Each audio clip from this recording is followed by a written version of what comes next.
Yo, what's up, everyone? Back for this Sunday slate. We have a nice 11-game slate for Sunday. As you can see on my phone, it's 9:20 Eastern Time.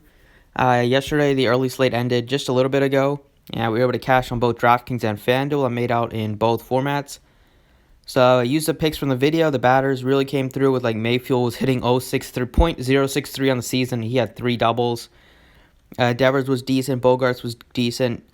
Bogarts was good, and Soto went yard, and Chris Sale was great, and Manny Pena was very low owned, and he put up 21. And then on FanDuel, same kind of deal. Went with Valdez, and then went with Soto and a couple Red Sox pieces. So hopefully, guys had a good day yesterday. If you want to join for this slate, don't know how the main slate's going to go, just as it is just starting. And I was pretty heavy on the Rockies and the A's, but I'll post the results on Twitter for that. But if you want to join for this Sunday slate, you can visit the website dfsprocess.net or links in the description. Alright, so let's get on with the video. Before we get started, if you could drop a like and subscribe. Let's try to get 100 plus likes on this video. I feel pretty good about these plays, so I'm excited to be making this video, as always. So today, at pitcher, we have Trevor Bauer, by far the most expensive pitcher, $1,700 more expensive than the next closest guy, which is James Paxton. He's at 11-2 on the road in Detroit. He gets a good strikeout matchup here. The Tigers do strike out quite a bit against righties. But this price tag is a little scary for me just because he hasn't been very consistent as of late. He's been pretty good as of late, but he has some bad games recently, like a -2 against Baltimore, only 9 against the A's, and even in some strikeout heavy matchups like the White Sox, he only put up 21. If I'm paying up at this price tag for Bauer, I really want to see him put up like 30s and even get me close to 40, but he hasn't really done that this year. He just hasn't been able to. He just hasn't been able to control the walks. 45 walks is a ton of walks. So I don't have a problem with him at this price tag, but I'd rather go a little cheaper just because I think it allows you to pay up for some bats. I don't mind Paxton in a bounce back spot here at 9,500. Turnbull, I'm not going to be paying that price tag for him at 91. Canning, same kind of deal. I don't really like him. I do like Brad Peacock a lot, though, at 8,800. He's been decent this year. He has a lot of strikeout upside, averaging about a strikeout per inning.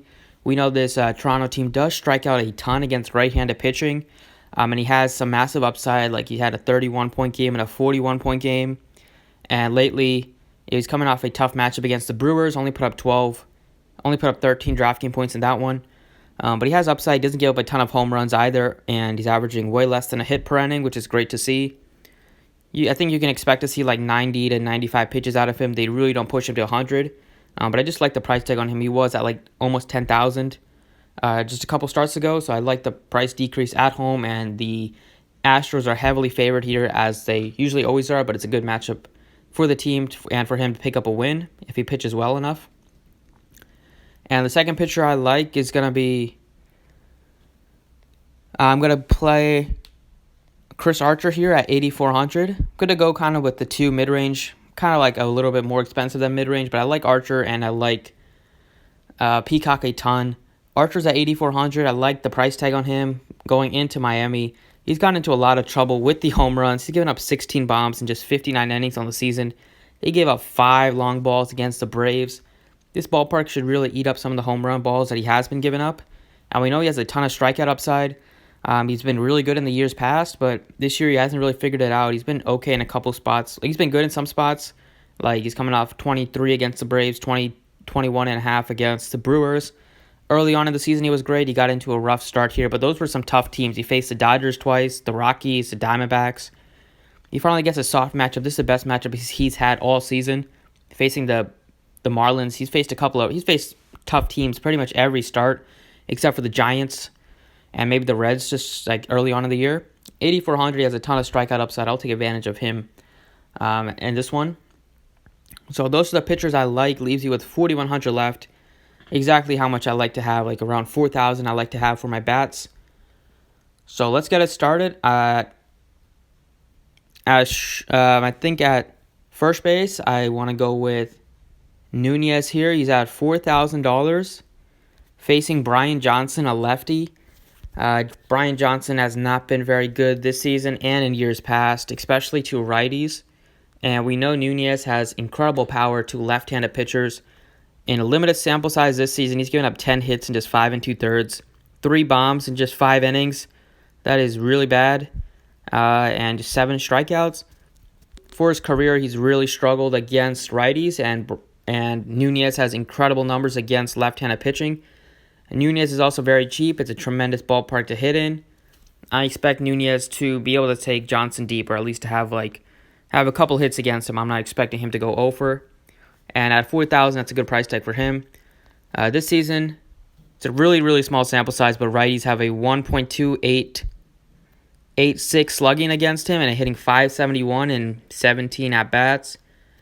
Last season, he was once again bad against righties with a .466 slugging and a .279 average. And I'll just look at his career numbers. It's a 465 batter sample. Righties have a .502 slugging and are hitting .293. He also strikes righties out way less, gives up much more home runs to righties. The xFIP is over 5.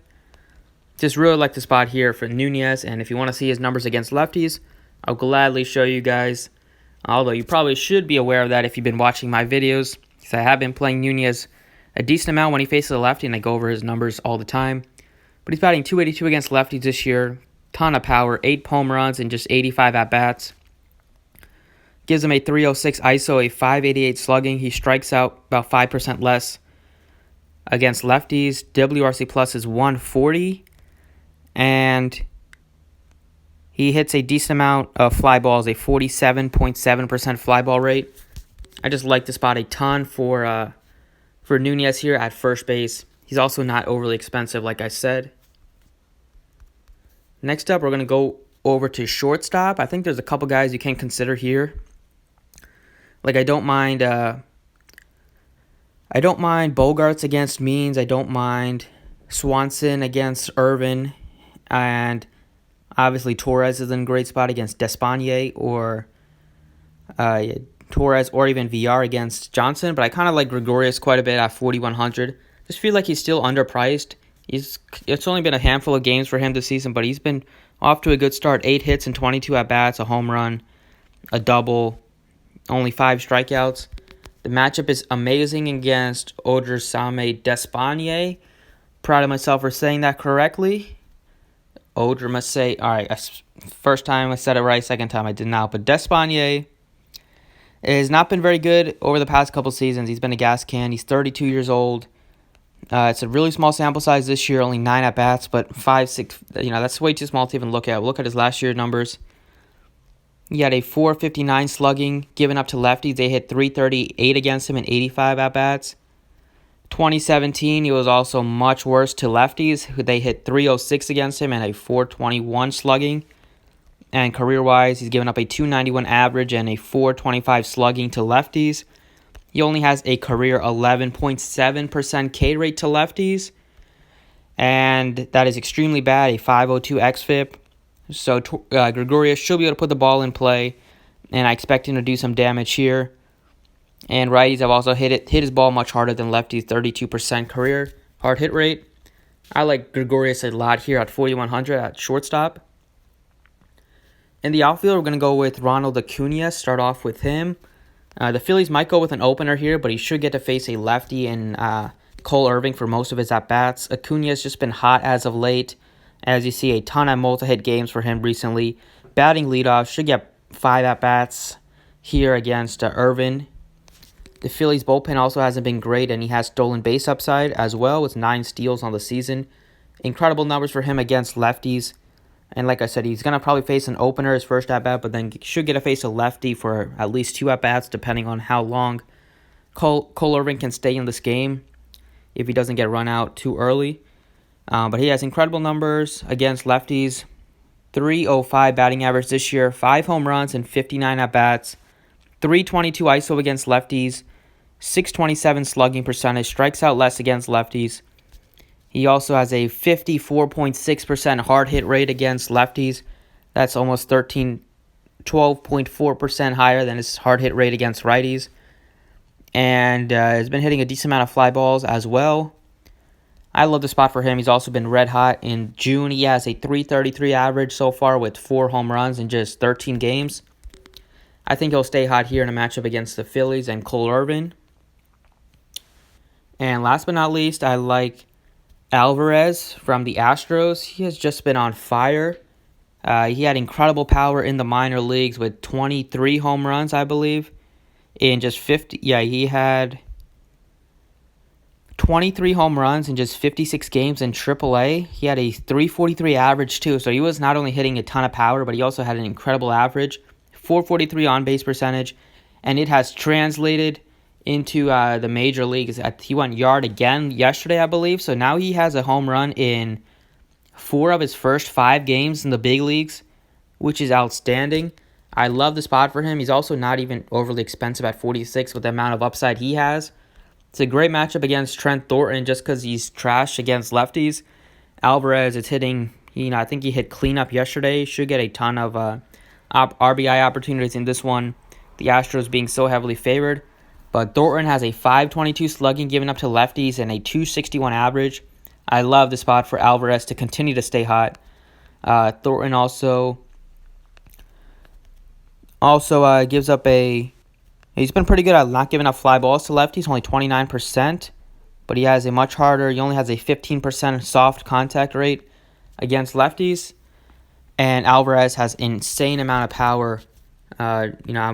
His numbers will go up because he went yard, and I don't think they've updated it yet, but just incredible numbers for him. It's outstanding. When the Astros lineup finally gets healthy, they're going to be extremely scary with him hitting probably right in the middle of it, which he should. Only 21 years old, potential to be one of the baseball's next biggest stars.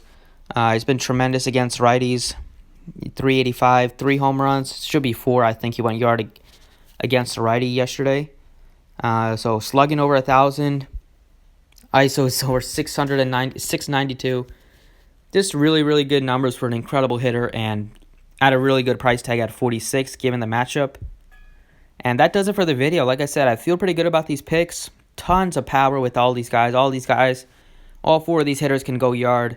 And the pitchers also have a ton of upsides. Hopefully you enjoyed the video. Drop a like if you did. You can check out the website if you want to get on board, dfsprocess.net. And good luck to